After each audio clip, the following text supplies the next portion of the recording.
Allô, bonsoir, Bandeko.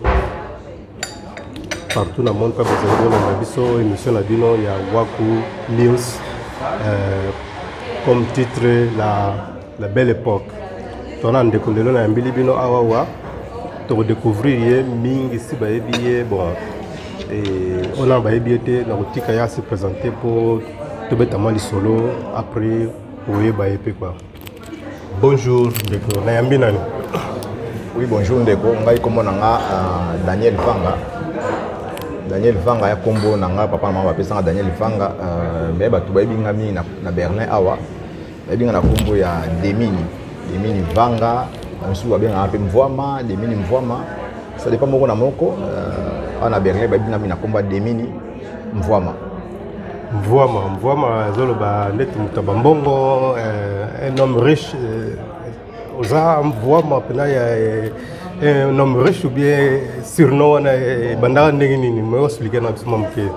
Bon, Mvwama homme riche trop dire ko babongo ça dépend moko na moko ndenge ya kotailanga mais bana opesanga par rapport ya façon nanga ko zalela façon nanga ko ya kolukela makambu na no bimaneti moi homme riche moko na bapoka na obe anga mingi Mvwama.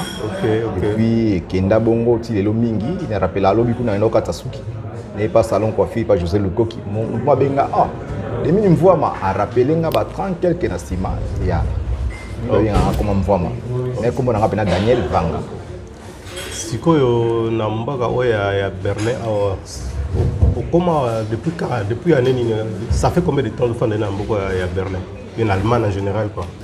En Allemagne depuis 1989 dans la à Berlin à 1989. Ok. Ça veut dire déjà que non plus de 30 ans de jours de fin de Namboka. Ouais, 34. Ok. Si vous avez Oyaka comme touriste après aux zonga ou bien bitino étudiant, homme d'affaires ou bien Oyaka mission de service, bien zalane numéro d'expliquer dans Potoyeba. Oui, à l'époque où on a Luanda, on a Paris, on a Port Allemagne awa. Ils ont l'idée que on continue la classe, mais tant comme une terrain, réalité pédam sous. Bato kuti awa ba vieux okuta na bato âge koleka nga kote awa vraiment c'est ba intégrer nga pona mineur. Fallait ba intégrer nga sous koleka mais na mona kilo ko wana te et comme kilo ko moki comment ko sentir mabe ko tanga et comment kilo la mabe. Obesoni na rappela kutu ke conseil mo le ka na 91 papa wemba. Papa be Berlin mboka étudiant. Bon, il connaît ça là qui to ka basoni, to tika ba classe ya to kotaka na ba coopération mususu ko luka et to tika pena ba classe l'époque wana. Mais idée pena il faut na kotanga. Mais intégration même mutu mutawa cadre biso na ba côté betidi bazala ka te. Ok. So ina talibien na ndenge ya omona boye ezolo ba ke non époque ya ko trop jeune pour omona ko za na jeune vraiment ngolo ba ke non tango yaki mingi quoi ba ajuana som taye be ko tanga ou be ba para ba bengisiye ndeko mo ba bengisiye yo sikoyo oyaka oyo luka vie ou bien ba bengsaka pa ndeko Nanga mna cadre qui cherche. Bon. On a 16 ans et quelques. Déjà biti ne toto ba ko Mvwama yaka parce que ozolinga ozala moi bien, moi stable, na no da ko lula biloko ke mutu fozala moi stable. À partir de via quartier déjà na kati Luanda. No da ko lula moi ko zala moi stable tabengi sanga te puis famille baebi ke na bu petit wana déjà petit wana ya yemo.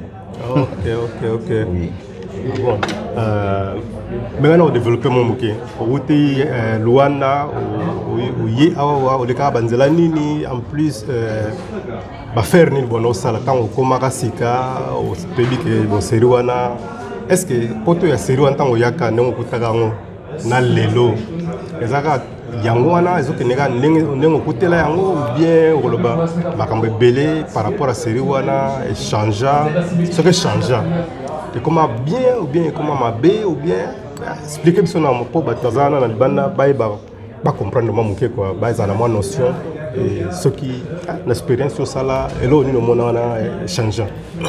Oui ngana uta Luanda les gars France na Paris ndenge da tondo kana sango bien puis tout ba kuna non comprendre un monde à Paris pour un mineur et très dangereux mais moi na mke mingi pour na Paris comme si na ngoza la pe mutu na zalé alors na tikaka Paris na année 89 wana na novembre 89 na comme Paris na novembre 89 na tiki Paris na ye maman Allemagne awa na Hollanda ka parcours wana tumbongo na makasi taka année 89 tilelo mbongo na pena makasi bakopa tango wana bakopa lelo te puis tango wana mundela lelo te twana boka mitu ya ngunda tokoma na place wana bon tango yokomi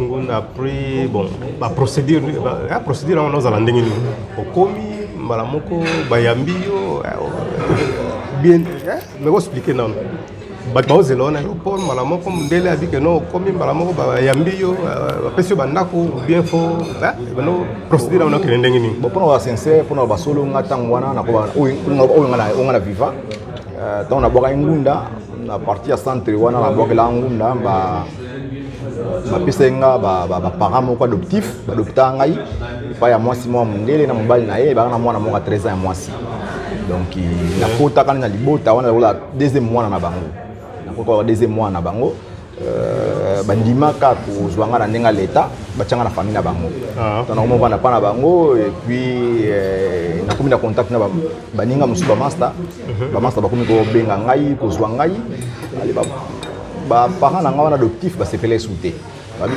mwana oyo azokosintégre mabe na ndako na biso babengana ye ngai nake na centre ya ngunda napeta centre ya ngunda nakutani siko na baninga mosusu nakota siko na via ngunda bien partir wana nakomi kokende mambo social tout mais nga pena na souffra mambo babengi ngunda mingi te parce que ngai na enfant adoptif ya couple moko mindele na bepoko wana ok kokoma na yo ntango okomi na mboka oyo ezali mpe okutaka deja bato oyo oyebaka bameka koencadre mpe bapart kofandaka ozalaka adopté est-ce que okutana so na bato oyo toyebi ke na mboka allemagne na baepoke wana fo tozala clair na baepoke wana ba 80 quelque awa na mboka pomona un africain bien noir ezalaka mpena difficile est-ce que problème ya langue banosi communiquer ndenge nini ezala facile mpona yo s'adapter na système awa ou bien opasaka mpena na baepoke moko mpe ke non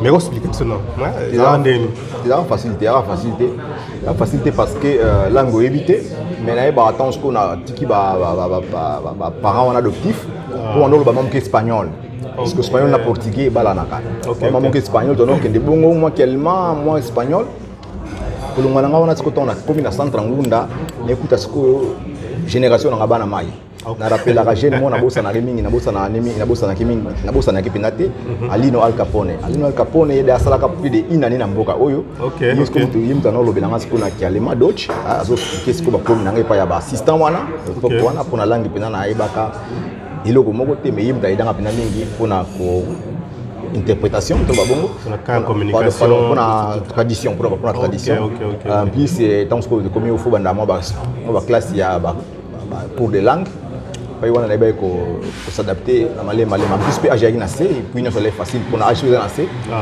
pour ko s'adapter un peu facile oyebi ke bonde baloba ke na époque wana mingi mano ya batiso bauti Afrique ya bazala mingi na système ya ko diminuer ba âge yo pozala na vague wana bato bakataka ba mbula ou bien sûr si na âge solo na 16 ans quelque mais c'était mangunda na 13 ans bref ya mwana pe bazwanga na pa famille wana po babe na âge mwana bango mais tant na komi na ndaku ba moni réalité mususu na moni bizaiki ou pena na 13 ans te 16 ans quelque yango senga ba libérer nga na ndaku na bango yana kene na viangunda et puis si mamswe simbaki to katikati mais tilelo ok siko na Allemagne ba époque wana mbana no faire réfléchir biso na no tozonga mama ke 30 ans passé on komaka ezala na bato kotaka pe o bazala déjà ba na âge poussa ba mikolo siko bato wana ba cop ni banosala ou bien en général kaka ba faire ni banosala na mboka oyo tebi ke non ba mboka sineti ba bon tebi na Angleterre to no ba série wana bato wana bazalaki na bafere moko neti Simba Simba, la France, puis ma belé belé, Chikula, tout cela. Ah ouais, c'est en Allemagne. Là, on est pendant la époque où on a 80 quelques na di, 90 wana, aux aïe pendant vogue, parce qu'on a ça la mimi côté bakop quoi. Côté bakop, na ora se rappelle bien Bamitou. Bamitou, ndeko tukute ba na âge kolekanga. Ba yemi na Mitou. Mitou l'étiquette, aboki ngunda aba combo différent. Les Azouk Congo Lambongo, puisque tu as le droit de travail de majorité, donc 99% de le droit de travail. Si on a se sentir à faire du mois, il y a quelque chose, il faut avoir habitué belé. Alors pourquoi pas appeler qui un mouvement, on a un mitou, comme on a un mitou. Dans la France, autour de la problème, Tchékoula, Angleterre, il y a un problème, on a évité de se rappeler, mais ici en Allemagne, il y a un système à mitou, on a mitou belé, puis système au Congo, on a fait de moi, il y a quelque chose pour s'organiser que trop bon.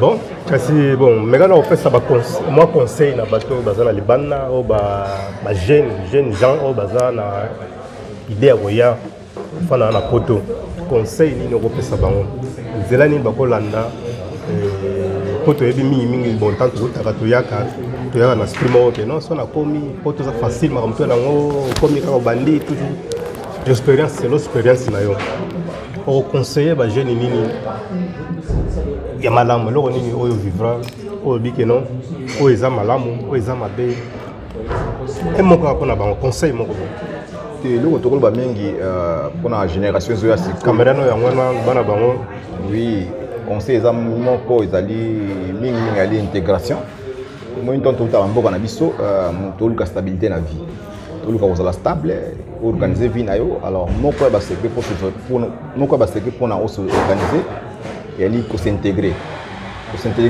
comme si comme na mboka et ko la line iso kesengi musala o ekoli musala comme tchana na ba milliers oya ba to kobenga neti ke uzongeli neti ko sala mikanda ba tu ba coopération mususu wa isimba souté s'intégrer pena luka musala si ekola musala ekola line et puis boya ba mabe mususu mi ba komi ba koma awa ba loyenge ya kolinga ka ba tia ba tu mibali ya ba tu ba désordre wana fobo yango biso elo soto boye to se résister puisque to boya ki ba mabe mususu to s'intégrer penza to ko ba na mboko penza et puis na ndenga makasi. OK. Ce qui dans l'andio bien ngolo ba que non premier pas pour na mutuza la bien na bamboka oyo soko yé intégration est très nécessaire. Oui. Kolinga ba langue etika mabe ko la musala classe ce qui ozana no ba bazana no ba âge moko que non akotanga nanu bien sûr la classe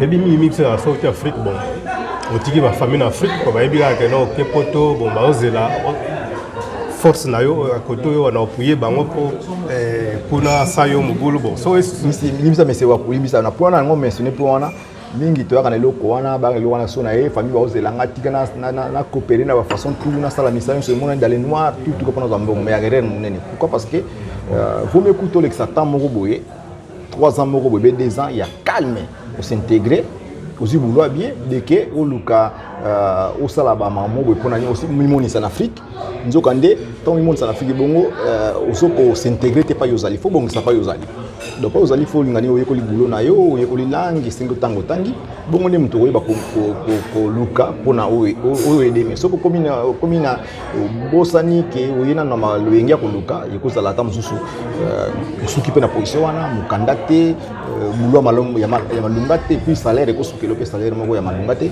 ngwana pena selunga na comprendre c'est bien mutu oyekola bulo na yo so tango tangi reste bwana ngape lobili kama moya bien mukanda mboka oyo siko ba procédure nini ezalaka obat basalaka pona kozwa mukanda ezalika soko ye ofandi oumeli na mboka oyo mbala moko automatiquement après ba peso mukanda ou bien ezalaka na ba procédure mombo mfolanda après si malango mukanda yaka ko expliquer moi muke pona ba comprendre moni na pona lobi mutu so procès na procès on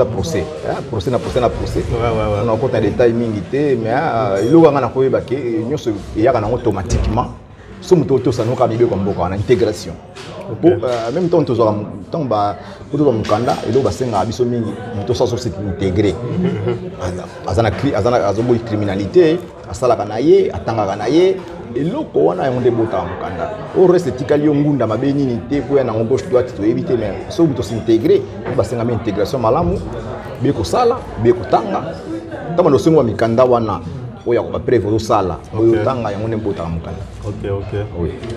C'est que na temps oyo sala déjà na mboko yo plus de 30 ans so sali ok na rapé bamboka ou bien de po kangamaka ka donc yo comme no fa ko ko tene to lo ba fa ko na fa on peut dire ko mingi quoi to no zela mika bazela mikanda ta mikande ye a comme sous donc a comme kilo ko bouger na kana aussi ko na ngana ba ok na rapé comment na mboka ngo zo évoluer oza